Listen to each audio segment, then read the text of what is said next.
Gala Token? My honest feedback on The Walking Dead Empires by Gala Games' most recent playtest over the weekend. Mirandus open to those who don't own exemplars. A cool little Gala Film opportunity.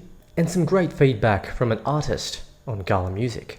As well as some very, very interesting play-to-earn news. Yo, what's going on folks? You're here chilling with Real Satoshi Aoki, the channel where we bring you a Gala Games video every single Tuesday talking about the most important things you need to know if you hold Gala coin or Gala NFTs.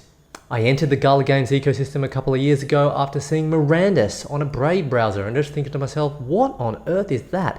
It looks like maybe a new version of RuneScape, a game that I was absolutely obsessed with, and that's what drew me in to actually purchase a node and get fully involved with this incredible ecosystem. These videos will always be timestamped too, folks, so make sure you check on the timeline if you want to go forwards or backwards. Alrighty guys, so starting off with the Gala coin at the moment, ranked 71, down 1.8% for the last 24 hours. Not a huge amount of movement, sitting at 0.02435519 cents. We have been in quite a period of red for the last month. Last 30 days down 11.1, the last 2 weeks down 1.5, and the weekly down 7.0. Still down minus 51.6% for the year and 18,007% up from December 28th, the all-time low. Taking a look at the monthly chart here, we were actually doing really well after hitting that low on the 10th of July at 0.02356629 before actually creating just a little green candle here, almost a bit of a train track formation, creating that higher high at 0.02414843 cents. Then we set a high low here on Thursday the 13th, followed by another high low here on Monday the 17th, before getting rejected hard on Tuesday the 18th, then starting to rebuild on Thursday the 20th, before on Friday the 21st we were met with some consolidation for a few days before absolutely getting rejected here on Monday the 24th. Based on this basic chart, you would expect there may be a little bit more downturn in the market, maybe in the next 1 to 2 weeks, before we maybe retest these levels down about here, and then maybe we can start to form a bit of a recovery. But to be honest, it really does depend a lot on BTC. All right, BTC is kind of in that upwards trajectory, continuing to set higher lows on kind of the 30-day. All right, so it's looking pretty good when we look at BTC. We are down a little bit, testing that hard support now. If BTC can kind of find a way to get above 30k again and hold and maybe even push up to 35k, that of course is going to be some great bullish market sentiment for Gala and other gaming cryptos. Alrighty folks, so if you've been watching me over the weekend, you'll know I was streaming a lot of The Walking Dead Empires by Gala Games. Folks, I'm just going to put it right out there and say, overall, I think this game is in a fantastic place, okay? Before I sort of played The Walking Dead Empires for the first time, I'd played a lot of Superior, and that was kind of like, I would say, my number one game in terms of how far along they were based on their playtest and just how professional and well developed the team was. And you could just really tell these guys had really come over from Web 2. You could see the experience that they had in their Web 2 days in actually creating Superior. And I'm really fortunate and glad to feel like I can confidently say this again. The Walking Dead Empires, it's right up there. I mean, this was literally their second playtest. I think it's absolutely brilliant that they also made it available to the entirety of the public, so you don't actually have to have NFTs to actually get involved and play. You sign up, make a Gala Games account. It's as easy as that, and you can be happy as Larry. And it's just basic hardcore survival, guys. You know, you got to be willing to put the work in. One thing I personally really like as a survival gamer is the fact that it is very high effort for very low reward. I'm not really a big fan of games where you can just go in and get that endorphin hit very easily. I just don't like it. I like to be challenged constantly, and that's what I think this survival game does really well. I do like games like Rust, PUBG, you know, very intense and hectic. It's not quite like that. Obviously there's zombies and you got to defend your base and you collect resources and defend yourself from waves. You meet up with people. In this particular video here, as you can see, I'm actually defending my base from a second wave 10. I gotta say guys, wave 10 was absolutely ridiculous. The jump from level 9 wave to level 10 wave, insane. I mean, I honestly feel like from level 1 to 9, pretty easy, but from level 10, it almost feels like you need 3 guys with either shotguns, ARs, a combination, Molotovs, just literally everything to even stand a chance. As you can see, I'm getting absolutely decimated here. And the thing is, what makes it really challenging is I was hoping to actually stone out the rest of my base on that external wall, so kind of having like a stone honeycomb around my core, which was already stone, all right, but it's kind of capped. So on that level 9, you can only build a certain amount of stone within your base, and you've also got limits on your building, basically. I'm not too sure how I feel about the structure of that. You know, I think that if you want to go out, grind, get the resources, and put the time in, I think you should just be able to stone your entire base. Because in this particular position, if I could have just put the time in, stoned my own base, just fortified myself a bit better, then I would have been able to kind of fortify my base. But I can kind of understand why they're doing it. You know, they want to put some limitations in, and that's the beauty of these playtests. It's an opportunity for not just creators like myself, but people in the community to give feedback. So I would highly encourage anyone who played the playtest and that's interested in Gala games, that's interested in The Walking Dead, get in the Discord, the Walking Dead Empire's Discord, and give them your feedback, all right? Nothing abusive, but just get in there and tell them what you liked, tell them what you think maybe could have been improved. From my personal opinion, I think little things that maybe could have been improved is maybe, as I said, not having too many limitations on the buildings, okay? One really annoying thing is like when you put the fence up, it doesn't have like the automatic join feature where you can just nicely kind of carve or create your little barricade around your base neatly. You kind of have to make it look a little bit messy, which I didn't really like. I'm sure that's going to get fixed in time. It's very, very early. And also just an in-game proximity chat and the ability to maybe add a player if you actually see them. And something as well I actually noticed, I thought that maybe we might have an opportunity to go inside buildings this time, but unfortunately I couldn't see any buildings that we could go inside. And another thing as well, there's a lot of different items, which is cool, and you can scrap them down. But one thing I think that would be cool is if over time, maybe a lot of the items that you actually pick up, you could actually put to use. So for example, if you pick up a pair of jeans, you can actually put it on. Whereas at the moment, you pick up a pair of jeans, you can just scrap it. Or like there's like a yellow raincoat, you can put the yellow raincoat on. And maybe it just offers some very minimal armor protection or something like that. And you can also have the option to scrap it.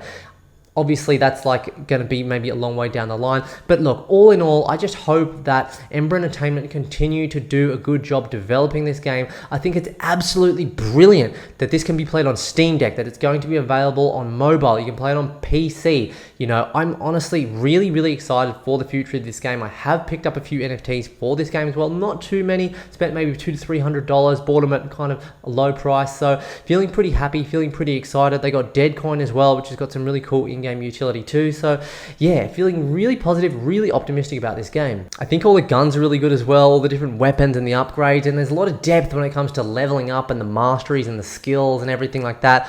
Also the aesthetics though, when you actually go to put something on, you can't actually see it on your character yet. Again, I'm sure that's probably going to come about eventually. It's only the second playtest, as we know. So yeah guys, overall fantastic work. Shout out to Ember Entertainment for the continuous grind. Shout out to Gala Games for this one, and I just hope it keeps getting better, and I cannot wait to play the next playtest. Alrighty, so if I'm being honest, I actually saw this tweet from Mirandus. I read over it lightly and I thought to myself, great, I'm going to be able to jump in and have another opportunity to stream Mirandus for you guys, maybe actually this coming Saturday or maybe a bit earlier in the week, because I would have thought maybe this would have been open for maybe at least 2 or 3 days, but apparently not. For a limited time, we're opening up our service to everyone. So basically, in the past, with all the previous playtests, how many have there been? Maybe 3 or 4 or something like that. You've needed an expensive exemplar to actually go in and play.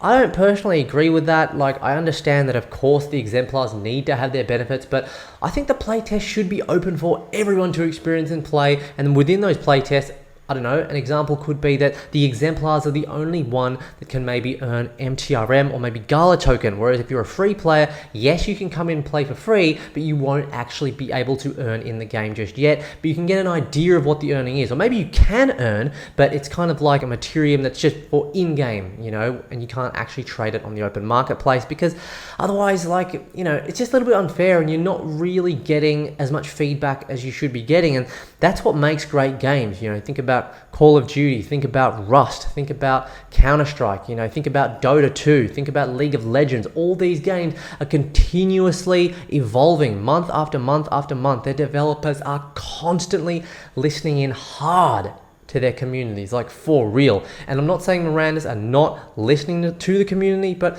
the simple fact that they are limiting, or they have been limiting until just recently, the public who just maybe really want to play but just can't afford it. I mean, there's probably heaps of people that want to play Mirandus way more than me.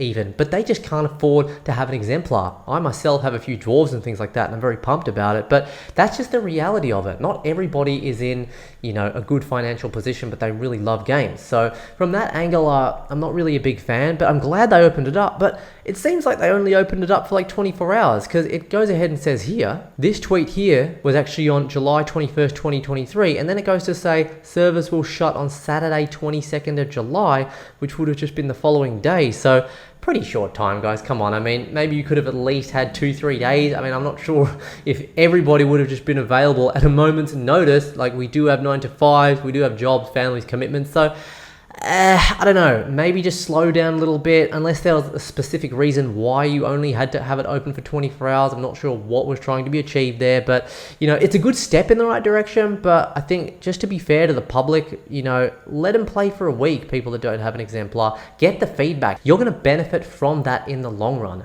Alrighty, so some news from Gala Film. Ever dream about being in an animated series? I personally haven't, but I do love anime. Now's your chance. Here's your chance to be animated in the new interactive animated series Ghosts of Ruin. Now, I have to say, Ghosts of Ruin is probably the only Gala Games film series, whatever you want to call it, that I'm particularly interested in at the moment. I think the other ones are going to be quality, by the way, but I'm pretty specific in kind of like the niches that I actually enjoy. So you can actually win an exclusive Ghosts of Ruin digital collectible, so an NFT that's going to be. You can join the giveaway and you'll get free access to Ghosts of Ruin when it launches on Gala Film. So I'll leave the link for that one in the description, but good to see they're doing that kind of thing over at Gala Film.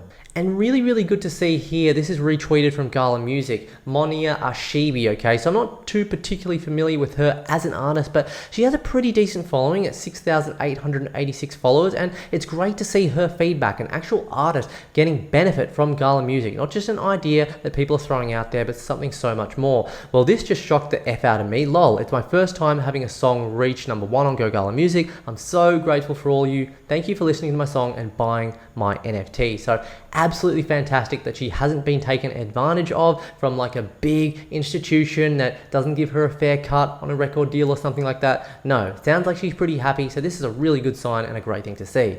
And just to wrap up this video, folks, Dota 2, massive. Rocket League pros want to explore Web3 and blockchain gaming. Pro Dota 2 player Eric Tofu and Gel believes that Web3 has very beneficial features for gamers. While game developers seem to hate the idea of Web3 coming into games, players who compete in gaming tournaments for a living are more open to trying out blockchain gaming. He says, the idea of blockchain gaming is still a new and expanding topic for most of us, and it's something I want to explore more in the future. If it'll improve gaming, make it even more rewarding, that's definitely something to look out for in times ahead. The idea behind adding new technology and features is something that pretty much any game can benefit from, especially when it is something that can reward the user's time and expenditure on the game itself. Now, I'm just going to go right out there and say it. This is an absolute no-brainer, and I've kind of been screaming this from the rooftops for ages. I was an absolute Dota 2 addict for so many years, like 5+ years, loved the game. Now, there's no advantage if you want to buy items for Dota. You can buy a lot of skins. It does not give you any in-game advantage, but the skin market is huge on Dota on Steam. If all of these special skins that are all kind of varying supplies were just made into NFTs, these could be traded on an open marketplace, taken onto maybe an OpenSea or, you know, whatever, a minted network or something like that, and traded on an open marketplace, and people would just have a lot more freedom with their assets, but they wouldn't have that in-game advantage like speed boosts, weapon attack, or different items, or starting with OP items or anything like that. It's an absolute no-brainer. There is already economies within Web2 games, so the idea that NFTs ruin this is just absolutely ludicrous. You play Counter-Strike, Dota 2, PUBG, Rust, all the top players, even if you're not a top player, I'm sure you bought a skin before, okay? So you've invested money in this game with the return of an item that you don't actually own, that you can't take to a marketplace, but these same people say that they don't like NFTs. Doesn't make any sense, but we'll get there eventually, folks. Hope you enjoyed the video. If you did, smash the like button, subscribe, turn the notifications on, and we'll catch you in the next video. Cheers, guys.